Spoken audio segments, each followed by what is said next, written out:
ಇದು ದರ್ಶನ್ ಸುದೀಪ್ ಫ್ಯಾನ್ಸ್ ನೋಡಲೇಬೇಕಾಗಿರುವಂತ story miss ಮಾಡದೆ ನೋಡಿ. ದರ್ಶನ್ ಸುದೀಪ್ ಮಧ್ಯೆ ಮ್ಯಾಕ್ಸಿಮಮ್ ಫೈಟ್ ಜೋರಾಗ್ಬಿಟ್ಟಿತ್ತು. ಕಾರಣ ಒಂದು ಕೇಕ್ ಮೇಲೆ ಬರೆದಿರುವಂತ ಬರಹ. ಬಾಸಿಸಂ ಕಾಲ ಮುಗಿತು ಏನಿದ್ರು ಮ್ಯಾಕ್ಸಿಮಮ್ ಕಾಲ ಶುರುವಾಯಿತು ಅಂತ ಕೇಕ್ ಮೇಲೆ ಬರೆದಿರುವಂತ ಬರಹ ದೊಡ್ಡ ಮಟ್ಟದ ವಿವಾದ ಸೃಷ್ಟಿಯಾಗ್ಬಿಟ್ಟಿತ್ತು. ಅಭಿಮಾನಿಗಳಲ್ಲಿ ಗೊಂದಲ ಸೃಷ್ಟಿಯಾಗ್ಬಿಟ್ಟಿತ್ತು. ಈ ಗೊಂದಲಕ್ಕೆ ಈಗ ಸ್ವತಃ ಚಕ್ರವರ್ತಿ ಕಿಚ್ಚ ಸುದೀಪ್ ಅವರೇ ಸ್ಪಷ್ಟೀಕರಣ ಕೊಟ್ಟಿದ್ದಾರೆ. ಮ್ಯಾಕ್ಸ್ ಗೆಲುವಿನ ಮಧ್ಯೆ ಹೊತ್ತಿತ್ತು ಈ ಕಿಚ್ಚು. ಕೊನೆಗೂ ಗೊಂದಲಗಳಿಗೆ ತೆರೆ ಎಳೆದಿದ್ದಾರೆ ಕಿಚ್ಚ ಸುದೀಪ್. ಫ್ಯಾನ್ಸ್ಗೆ ಸಿಹಿ ಸುದ್ದಿ ಕೊಟ್ಟಿದ್ದಾರೆ ಅಭಿನಯ ಚಕ್ರವರ್ತಿ. ಅದು ಮ್ಯಾಕ್ಸ್ ವರ್ಸಸ್ ಬಾಸ್ ಸಮರ ಅಲ್ವೇ ಅಲ್ಲ. ದರ್ಶನ್ ನನ್ನ ಮಧ್ಯೆ ಯಾವ ತಿಕ್ಕಾಟವೂ ಇಲ್ಲ ಅಂತ ಸ್ಪಷ್ಟೀಕರಣ ಕೊಟ್ಟಿದ್ದಾರೆ. ಪ್ರತಿ ಕಲಾವಿದ ನನಗೂ ದರ್ಶನ್ಗೂ ಏನಿಲ್ಲ ಸರ್. ಬಹಳ ಕಷ್ಟಪಟ್ಟು ಅವರು ಮೇಲೆ ಬಂದಿದ್ದಾರೆ. ಕಷ್ಟಪಟ್ಟು ಪ್ರತಿ ಕಲಾವಿದರು ಬಂದಿದ್ದಾರೆ. ಚಿತ್ರರಂಗ, ಕನ್ನಡ ಚಿತ್ರರಂಗ ಇವತ್ತು ತುಂಬ ತುಂಬ ತುಂಬ ನೋವಲ್ಲಿದೆ. ಅದು ಬೆಳಿಬೇಕು ಅಂದರೆ ಇದು ಬೇಡ. ನಮ್ಮ ಇಂಡಸ್ಟ್ರಿಯಲ್ಲಿ ನಮ್ಮಲ್ಲಿ ಇಲ್ಲ ಸರ್ ಇದು. ಆ್ಯಕ್ಚುಲಿ ನನ್ನ ಫ್ಯಾನ್ಸ್ ಕೂಡ ಹೋಗಿ ಎಲ್ಲ ಹೀರೋಗಳು ಸಿನಿಮಾ ನೋಡ್ತಾರೆ ಸರ್. ಅವ್ರ ಫ್ಯಾನ್ಸ್ಗಳು ಬಂದು ನಮ್ಮ ಸಿನಿಮಾ ನೋಡ್ತಾರೆ ಸರ್. ಈ ವಾತಾವರಣ ಬೆಳಿಬೇಕಾದ್ರೆ ಏನಾಗುತ್ತೆ, ಆಲ್ರೆಡಿ ಆನ್ಲೈನಲ್ಲಿ ನಡೀತಾ ಇರಬೇಕಾದ್ರೆ ಇದನ್ನು ಯಾರೋ ಒಬ್ಬರು ಈ ಥರ ಒಂದು ಪರ್ಸ್ಪೆಕ್ಟಿವ್ ಕೊಡೋದೇ ರಾಂಗ್ ಅಲ್ವಾ ಸರ್? ಸರ್, ಚಿತ್ರರಂಗದಲ್ಲಿ ಯಶ್, ದರ್ಶನ್, ಧ್ರುವ, ಉಪ್ಪಿ ಸರ್, ಇನ್ನೊಬ್ಬರು ಶಿವಣ್ಣ, ಪ್ರತಿಯೊಬ್ಬರು ಸರ್, ಎಲ್ಲ ಸೇರಿದ್ರೇ ಒಂದು ಕನ್ನಡ ಚಿತ್ರರಂಗ ಸರ್. ಎಲ್ಲ ಸೇರಿದ್ರೇ ಸರ್. ಇದೇ ಒಂದು ವಾಹಿನಿಯಲ್ಲಿ ನಾನು ಕೂತ್ಕೊಂಡು ಮಾತಾಡ್ಬೇಕಾದ್ರೆ ಹೇಳಿದ್ದೆ. ಇದೇ ದರ್ಶನ್ ಅವರ ಫ್ಯಾನ್ಸ್ ಬಗ್ಗೆ ಬಂದಾಗ ನಾನೇ ಹೇಳಿದ್ದೆ, ಫ್ಯಾನ್ಸಿಗೆ ಬೈಯಕ್ಕೆ ಹೋಗಬೇಡಿ, ಅವ್ರಿಗೆ ಗೊತ್ತಾಗ್ತಾ ಇಲ್ಲ ಏನು ಮಾಡಬೇಕು ಅಂತ, ನೋವಲ್ಲಿದ್ದಾರೆ ಅವರು ಅಂತ. ಇದೇ ನಾನು ನನ್ನ ಬಾಯಾರೆ ಹೇಳಿದ್ಮೇಲೆ ನಾವು ಯಾಕೆ ಸರ್ ಟಾಂಟ್ ಕೊಡೋಣ? ನಾವೆಲ್ಲ ಬಹಳ ಚಿಕ್ಕವರು ಸರ್. ನಾವೆಲ್ಲ ಚಿತ್ರರಂಗನ ಇವತ್ತು ಚಿತ್ರರಂಗ ಕೊರಗ್ತಾ ಇದೆ, ಬೆಳಿಗ್ಗೆಂದು ನೋವಲ್ಲಿದೆ ಅಂತ ಹೇಳಬೇಕಾದ್ರೆ ನಾವೆಲ್ಲ ಕಷ್ಟಪಟ್ಟು ಸಿನಿಮಾ ಉಳ್ಸೋಕ್ಕೆ ಹೋಗೋಣ. ಈ ಥರ ಪ್ರಶ್ನೆಗಳಿಗೆ ಉತ್ತರ ಕೊಟ್ಕೊಂಡು ಕೂತ್ಕೊಳ್ಳೋಣ. ಹೇಳಿ, ಯಾಕೆ ಕೊಡಬೇಕು ಟಾಂಟ್? ನಾವು ಏನು ಸಿಗುತ್ತೆ ಇದರಲ್ಲಿ ನಮಗೆ? ನಾವೆಲ್ಲ ಏನು ಛತ್ರಪತಿಗಳ, ನಾವೇನು ಚಕ್ರವರ್ತಿಗಳ ಸರ್? ವಯಸ್ಸಾಗಿ ನಾವು ಹೋಗೋರೆ ಒಂದಿನ. ಬದುಕಿರ್ಬೇಕಾದ್ರೆ ಒಂದು ಸಿನಿಮಾ ನಮ್ಮ ಕೈ ಹಿಡಿದಿರ್ಬೇಕಾದ್ರೆ ಬೆಳೆಯೋಣ, ಆಸೆ ಪಡೋಣ, ಇನ್ನಷ್ಟು ಒಳ್ಳೆ ಚಿತ್ರ ಮಾಡೋಣ ಅಂತ ಇರಬೇಕಾದ್ರೆ ನಿಮ್ಮಂಥವ್ರು ಬಂದು ನಮ್ಮನ್ನು ಪ್ರಶಂಸಿಸಿದಾಗ ಖುಷಿ ಪಡೋಣ ಅಂತ ಹೋದರೆ, ಸ್ವಲ್ಪ ರಿವೈಂಡ್ ಮಾಡಿದ್ರೆ ಆ ಹುಡುಗ ಎಲ್ಲಿ ಮಾತಾಡಿದ್ದು ಅನ್ನೋದು ಕ್ಲೀನಾಗಿ ಗೊತ್ತಾಗುತ್ತೆ ಅಲ್ವೇ? ಯಾಕೆ ಯಾರಿಗನ್ನ ಟಾಂಟ್ ಕೊಡೋಣ ಸರ್? ಅವ್ರು ಯಾರಿಗೆ ಟಾಂಟ್ ಕೊಡ್ತಾ ಇದ್ದೀವೋ ಅವರು ನನ್ನ ಸಹೋದರನ ಥರ ಇದ್ದವರು ಸರ್. ಅವರು ಯಶ್ಗೆ ಯಶ್ ಬಾಸ್ ಅಂತ ಕರೆಯಲ್ವಾ? ಧ್ರುವಂಗೆ ಧ್ರುವ ಬಾಸ್ ಅಂತ ಕರೆಯಲ್ವಾ? ಶಿವಣ್ಣ ಬಾಸ್ ಅಂತ ಅನ್ನಲ್ವಾ? ಎಲ್ಲರಿಗೂ ಅವರವ್ರ ಫ್ಯಾನ್ಸ್ಗಳು ಹಾಗೆ ಕರೀತಾರೆ. ಉಪ್ಪಿ ಬಾಸ್ ಅನ್ನಲ್ವಾ? ಹೇಳಿ. ಈ ಬಗ್ಗೆ ಮತ್ತಷ್ಟು ಡೀಟೇಲ್ಸ್ ಅನ್ನ ಕೊಡೋದಕ್ಕೆ ನನ್ನ ಸಹೋದ್ಯೋಗಿ ರೋಜಾ ನೇರ ಸಂಪರ್ಕದಲ್ಲಿ ಜಾಯ್ನ್ ಆಗ್ತಿದ್ದಾರೆ. ರೋಜಾ, ಕನ್ನಡ ಇಂಡಸ್ಟ್ರಿಯಲ್ಲಿ ಈ ಅಭಿಮಾನಿಗಳ ಅಥವಾ ಫ್ಯಾನ್ಸ್ ವಾರ್ ಅಂತ ಏನು ಕರಿತೀವಿ, ಇತ್ತೀಚೆಗೆ ಅದು ಜಾಸ್ತಿ ಆಗ್ಬಿಟ್ಟಿತ್ತು.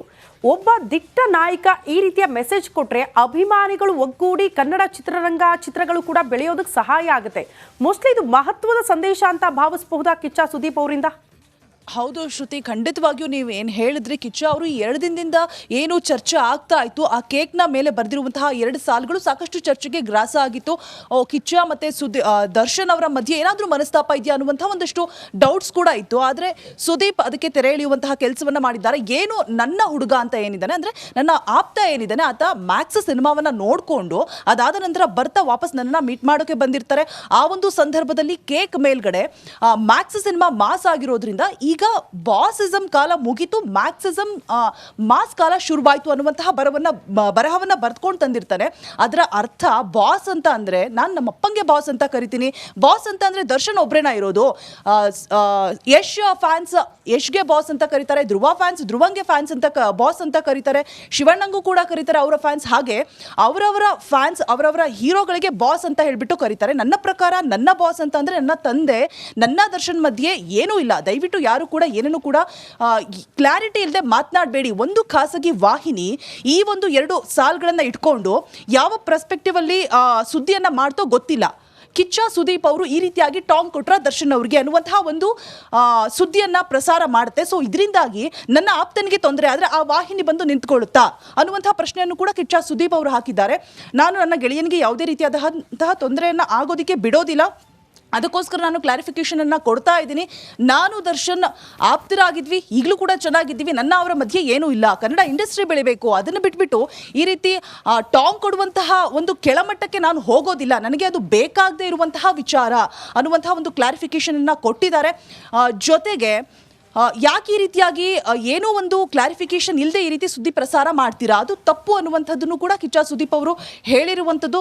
ಹಾಗೆ ಏನು ಪ್ರಶ್ನೆಯನ್ನು ಕೇಳೋದಕ್ಕೆ ತಡಬಡಾಯಿಸ್ತಾರೆ ಒಬ್ರು ವರದಿಗಾರರು, ಅವರಿಗೆ ಹೇಳ್ತಾರೆ ನೀವು ಏನು ಕೇಳಬೇಕು ಅನ್ಕೊಂಡಿದ್ದೀರಾ ಅದನ್ನ ನೇರವಾಗಿ ಕೇಳಿ, ಸುತ್ತಿ ಬಳಸಿ ಕೇಳುವಂಥದ್ದು ಬೇಡ, ನೀವು ಆ ಥರ ಮಾಡಿದಾಗಲೇ ಜನಗಳಿಗೆ ಕ್ಲಾರಿಟಿ ಸಿಗೋದಿಲ್ಲ ಅಂತ ಹೇಳ್ಬಿಟ್ಟು ಪ್ರಶ್ನೆ ಕೇಳುವಂತಹ ಸಂದರ್ಭದಲ್ಲಿ ನಾನು ಆನ್ಸರ್ ಮಾಡಿದ್ದನ್ನಷ್ಟೇ ತೆಗೆದುಕೊಂಡ್ಬಿಟ್ಟು ಇನ್ನೇನೋ ಸುದ್ದಿ ಪ್ರಸಾರ ಆಗೋದು ಬೇಡ ಅಂತ ಹೇಳ್ಬಿಟ್ಟು ಮೈಕನ್ನು ಕೂಡ ಕೊಡ್ಲಿಕ್ಕೆ ಹೇಳ್ತಾರೆ. ಸೊ ಈ ರೀತಿಯಾಗಿ ಕಿಚ್ಚ ಅವರು ದರ್ಶನ್ ಮತ್ತೆ ನನ್ನ ಮಧ್ಯೆ ಯಾವುದೇ ರೀತಿಯಾದಂತಹ ಮನಸ್ತಾಪ ಇಲ್ಲ, ನಾನು ಯಾವ ಹೀರೋಗಳಿಗೂ ಕೂಡ ಟಾಂಗ್ ಕೊಡುವಂತಹ ಕೆಲಸವನ್ನ ಮಾಡಿಲ್ಲ, ಕನ್ನಡ ಚಿತ್ರರಂಗ ಬೆಳಿಬೇಕು, ನಾವೆಲ್ಲರೂ ಕೂಡ ಚೆನ್ನಾಗಿದ್ದೀವಿ, ದಯವಿಟ್ಟು ನೀವು ಏನು ಇಲ್ಲದೆ ಇರೋದನ್ನ ಇದೆ ಅಂತ ಹೇಳ್ಬಿಟ್ಟು ಕ್ರಿಯೇಟ್ ಮಾಡಬೇಡಿ, this are all very petty things, so leave it gone ಅಂತ ಹೇಳ್ಬಿಟ್ಟು ಕಿಚ್ಚ ಸುದೀಪ್ ಅವರು ಕ್ಲಾರಿಟಿಯನ್ನ ಕೊಟ್ಟಿದ್ದಾರೆ. ಶ್ರುತಿ. ಓಕೆ ರೋಜಾ, ಧನ್ಯವಾದಗಳು ತಮ್ಮೆಲ್ಲ ಮಾಹಿತಿಗೆ. ಯಶ್ ದರ್ಶನ್ಗೂ ಏನಿಲ್ಲ ಸರ್, ಬಹಳ ಕಷ್ಟಪಟ್ಟು ಅವರು ಮೇಲೆ ಬಂದಿದ್ದಾರೆ, ಕಷ್ಟಪಟ್ಟು ಪ್ರತಿ ಕಲಾವಿದರು ಬಂದಿದ್ದಾರೆ. ಚಿತ್ರರಂಗ, ಕನ್ನಡ ಚಿತ್ರರಂಗ ಇವತ್ತು ತುಂಬ ತುಂಬ ತುಂಬ ನೋವಲ್ಲಿದೆ. ಅದು ಬೆಳಿಬೇಕು ಅಂದರೆ ಇದು ಬೇಡ ನಮ್ಮ ಇಂಡಸ್ಟ್ರಿಯಲ್ಲಿ, ನಮ್ಮಲ್ಲಿ ಇಲ್ಲ ಸರ್ ಇದು. ಆ್ಯಕ್ಚುಲಿ ನನ್ನ ಫ್ಯಾನ್ಸ್ ಕೂಡ ಹೋಗಿ ಎಲ್ಲ ಹೀರೋಗಳು ಸಿನಿಮಾ ನೋಡ್ತಾರೆ ಸರ್, ಅವ್ರ ಫ್ಯಾನ್ಸ್ಗಳು ಬಂದು ನಮ್ಮ ಸಿನಿಮಾ ನೋಡ್ತಾರೆ ಸರ್. ಈ ವಾತಾವರಣ ಬೆಳಿಬೇಕಾದ್ರೆ ಏನಾಗುತ್ತೆ, ಆಲ್ರೆಡಿ ಆನ್ಲೈನಲ್ಲಿ ನಡೀತಾ ಇರಬೇಕಾದ್ರೆ ಇದನ್ನು ಯಾರೋ ಒಬ್ಬರು ಈ ಥರ ಒಂದು ಪರ್ಸ್ಪೆಕ್ಟಿವ್ ಕೊಡೋದೇ ರಾಂಗ್ ಅಲ್ವಾ ಸರ್? ಸರ್ ಚಿತ್ರರಂಗದಲ್ಲಿ ಯಶ್, ದರ್ಶನ್, ಧ್ರುವ, ಉಪ್ಪಿ ಸರ್, ಇನ್ನೊಬ್ಬರು ಶಿವಣ್ಣ, ಪ್ರತಿಯೊಬ್ಬರು ಸರ್, ಎಲ್ಲ ಸೇರಿದ್ರೇ ಒಂದು ಕನ್ನಡ ಚಿತ್ರರಂಗ ಸರ್, ಎಲ್ಲ ಸೇರಿದ್ರೇ ಸರ್.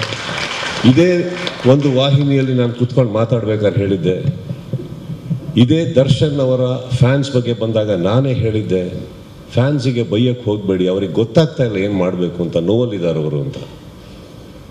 ಇದೇ ನಾನು ನನ್ನ ಬಾಯಾರೆ ಹೇಳಿದ್ಮೇಲೆ ನಾವು ಯಾಕೆ ಸರ್ ಟಾಂಟ್ ಕೊಡೋಣ?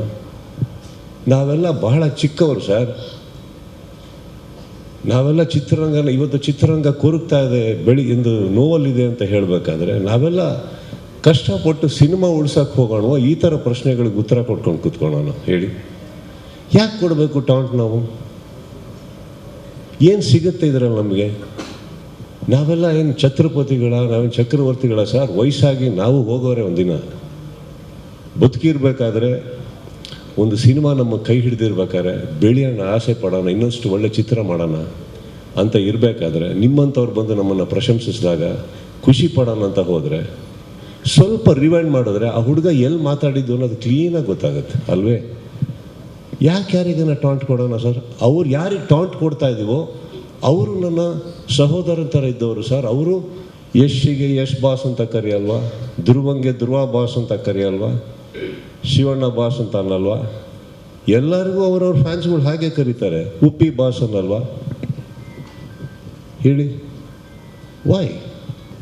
ನನಗೂ ದರ್ಶನ್ಗೂ ಏನಿಲ್ಲ ಸರ್, ಬಹಳ ಕಷ್ಟಪಟ್ಟು ಅವರು ಮೇಲೆ ಬಂದಿದ್ದಾರೆ, ಕಷ್ಟಪಟ್ಟು ಪ್ರತಿ ಕಲಾವಿದರು ಬಂದಿದ್ದಾರೆ. ಚಿತ್ರರಂಗ, ಕನ್ನಡ ಚಿತ್ರರಂಗ ಇವತ್ತು ತುಂಬ ತುಂಬ ತುಂಬ ನೋವಲ್ಲಿದೆ. ಅದು ಬೆಳಿಬೇಕು ಅಂದರೆ ಇದು ಬೇಡ ನಮ್ಮ ಇಂಡಸ್ಟ್ರಿಯಲ್ಲಿ, ನಮ್ಮಲ್ಲಿ ಇಲ್ಲ ಸರ್ ಇದು. ಆ್ಯಕ್ಚುಲಿ